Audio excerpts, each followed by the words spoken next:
Happy Thursday, Flosstube. Hello, crafty friends. Welcome back. So, did you see my picture at the beginning?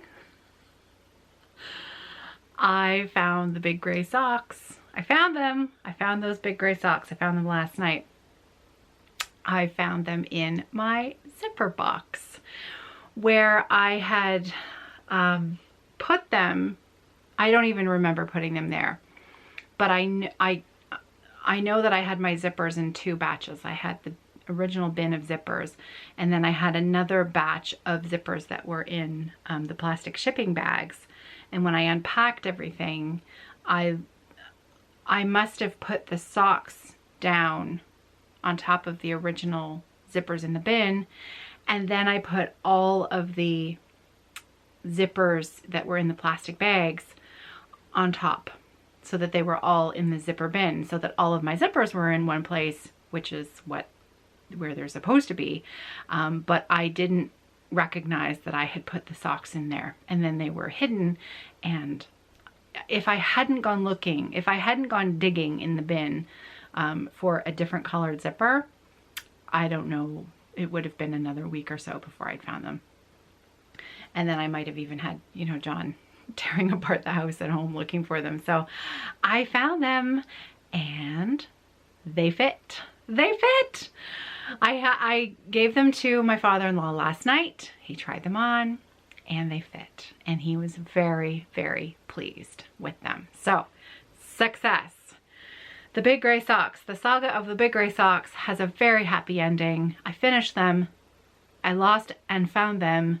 I gifted them and they fit. So, hooray. Hooray. It's a happy Thursday indeed.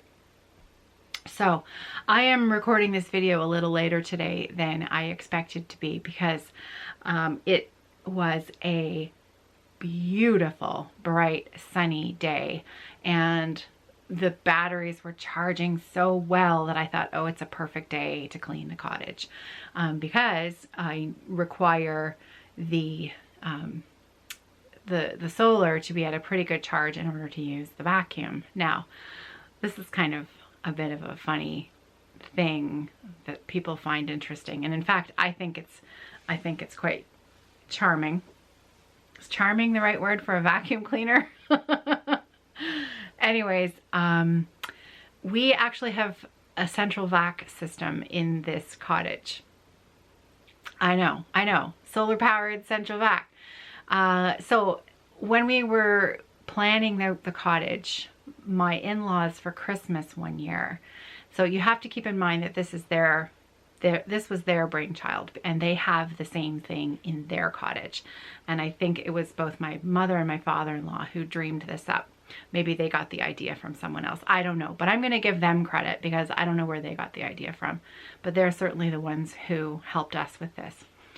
So for Christmas, the year, and it seems odd because before the cottage was even built, we had the vacuum all planned out, because we had to think about where we were going to put the hoses and stuff in the cottage when it was being built. I have two plugs. It's a very small cottage, and I have two outlets where I can plug in the central vac. So for Christmas that year, while John was doing up the plans, the designs for the cottage, my in-laws gifted us the tubing system for the central vac, which they purchased. I believe they purchased it at Lee Valley. And so it's the long hose and the wand and all of the little attachments. Okay. But the central vac unit itself that's under the cottage is a shop vac. So our central vac hosing system is hooked up to a shop vac, which is hooked up to a plug that is wired into the system. And so I just flip the switch and the central vac comes on, powered by the shop vac that's under the cottage. So you can imagine, those of you who have known me for a long time know that we've always had a dog. And dogs are messy. Dogs are hairy, messy creatures. And so having that vacuum has been amazing, and it gets used frequently. However, I prefer to use it off the solar and do a quick once around every couple of days. So when the sun's going, then I can do a little bit more thorough job. Luna is a bit scared of the vacuum, so I've been trying to acclimatize her to it slowly and not startle her with it and get her used to it. So Daria, our golden, used to love to be vacuumed. She would, whenever she heard the vacuum turn on, she would just come from wherever she was, and she would just stand in between your legs and wait for you to vacuum her. So it's quite funny to see their different reactions. Somebody asked me yesterday or the day before whether Luna is allowed outside on her own here, and that's a great question. We would allow her out on her own if we felt that that was, you know, something, if she was, you know, some dogs you can trust to do certain things if their behavior is a certain way. And she is the kind of dog that we've noticed that she sticks very close to us, and she doesn't, you know, she doesn't tend to just take off and explore. So I would feel fairly confident just letting her out the door and letting her do her business and come back in when she's done. However, she doesn't want to. She's quite anxious about being outside alone. And in fact, even if she needs to go, like first thing in the morning, she often won't leave the deck. She won't leave the balcony unless I physically go outside with her and, you know, wander down the stairs myself, or tell her, you know, you need to go. And then, you know, she does her thing and immediately turns around and comes back. It's really, it's quite sweet. She's a little bit anxious for such a big, you know, people who aren't used to dogs, who would hear her bark or, you know, look at her face, would think that, you know, she looks quite mean and quite aggressive. But she's, in certain situations, she's just a big powder puff. That's quite funny. So, the comments, you guys, I love reading your comments. I'm really sorry that I just don't get in there and comment back to everyone, because you leave me the best comments. I love reading them, and thank you. Katie A left me a comment yesterday that made my day, and Katie, thank you. I don't need to, it was kind of a comment just for me, which I love. So thank you so much. And I'm pleased that you're here to visit with me too. But Katie was so funny because she enjoyed that I was looking through my whip bags, and she said, how much yarn did you bring with you? Maybe you could knit yourself a cardigan. Because I was saying that I'd only brought two cardigans with me this summer. So yeah, I'm not sure. I didn't bring random yarn. And I've never actually, here's a confession, I've never knit a garment for myself. I have knit 3 sweaters. One for John, and that's a story in itself. It took me 10 years to knit that sweater. He loves it. Oh, he loves that sweater. I'll give you the brief synopsis of the sweater story. He was building the cottage. I was knitting the sweater, and I said, oh, I'll be done knitting the sweater by the time you're done the cottage, and then it'll be like your little present for building the cottage. I think I came out the winner in that bargain, but I was not done the sweater by the time the cottage was finished. And in fact, I think it was like 5 years later that the sweater was done. However, the sweater is glorious, and he wears it all the time in the winter, and he looks very handsome in it. So it all turned out for the best. I knit my father a sweater. It was actually one of the first things I made, and to be honest, my mother-in-law helped me so much with that sweater, putting it together and piecing it and seaming it and all that jazz, that I can't really claim that I knit the whole thing. But Dad, if you're listening, I totally knit the whole thing. She just helped a little bit. I did knit the whole thing. I just didn't put it together. And because I was a fairly new knitter, my mother-in-law must have had to just wave her magic wand in order to get that thing to fit together, because, you know, I didn't know anything about gauge or, you know, blocking things, and she must have had to block the heck out of some of those pieces of that sweater in order to get it to fit, like to put it together, because I'm sure it was a disaster. And she was probably cursing my name. But she did it. That's how much she loved me. She did it. And I gave it to my dad, and I still see him wear it occasionally. So success number 2. But that actually was success number 1 because John's sweater was later. And I knit Nicholas a sweater. Oh, it was such a sweet little thing, and I think it fit him for all of like 4 days. And I seriously thought, I'm never knitting another sweater for a child that will outgrow it in a week, because it was so much work, and I'm just not that fast, as you well know. So yeah, knitting. I got half my heel flap done last night. Look at that. So this is my Christmas sock, yarn by the Cozy Knitter, and it's an 80/20 with some stellina in it, and this is my second one, and I'm halfway done the heel flap, so hooray. I also worked on my Stitch North Cross Stitch Retreat Smalls exchange piece.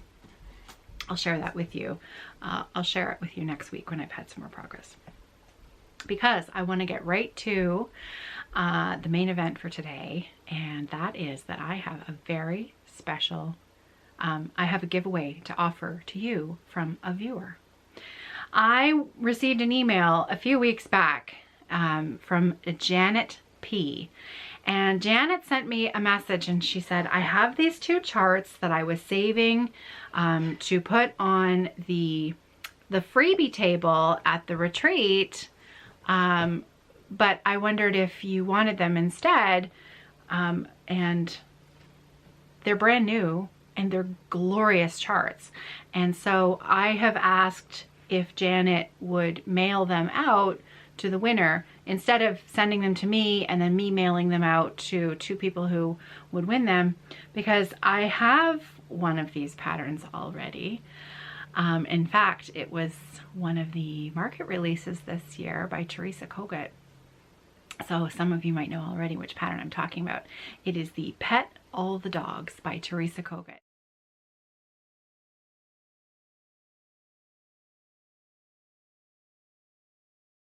The second chart that's up for giveaway today is the Quaker Christmas 2 Songs of the Season Bygone Stitches.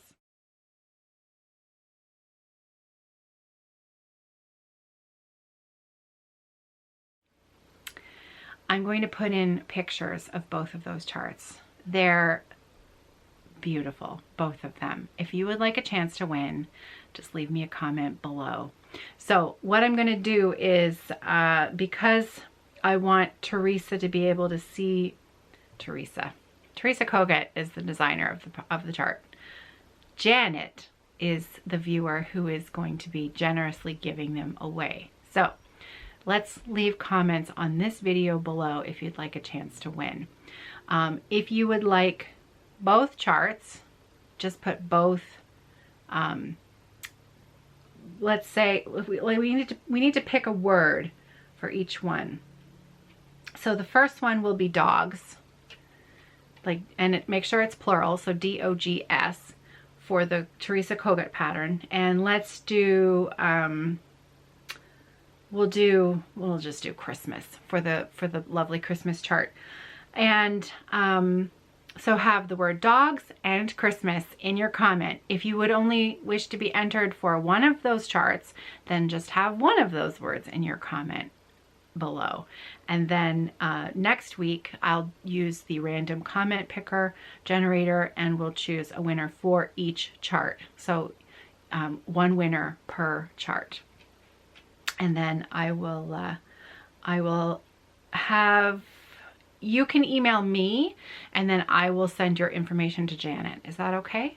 I think maybe that's the easiest way to go about it.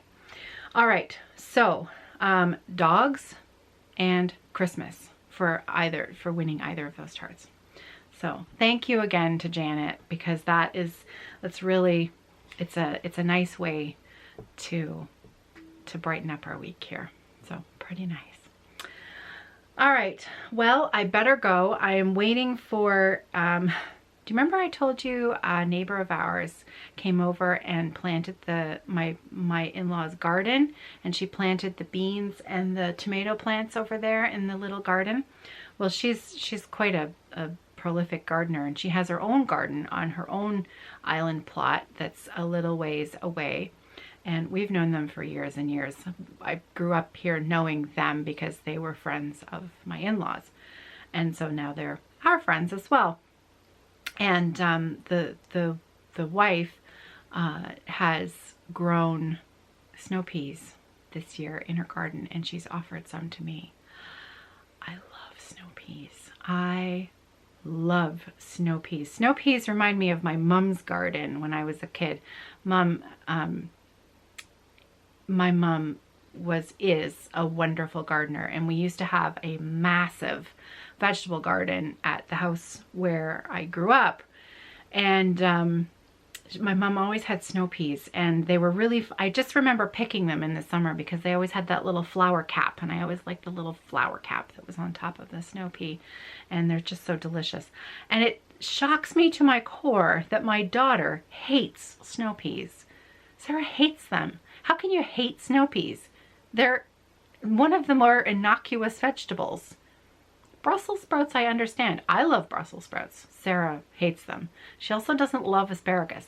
She'll eat it. You know, she was never one of those kids that would flat out refuse to eat it. She would prefer not to, but she would eat it if she had to. But she hates snow peas. How can you hate snow peas? It's ridiculous. Isn't that funny? Nicholas, my slightly pickier child, who would not, he will surgically remove any hint of onion or chunk of tomato from anything. He loves snow peas. He loves Brussels sprouts. He loves asparagus. It's a very interesting thing. So I'm very much looking forward to those snow peas, and I'm going to cook them up tonight for dinner.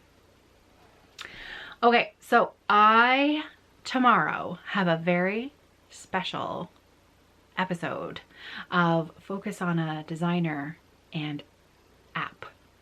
I know. I'm going to leave you with that. I'll leave you in suspense until tomorrow. Focus on a Designer and App, and maybe you'll be able to guess from my hint who I'm going to be talking about tomorrow.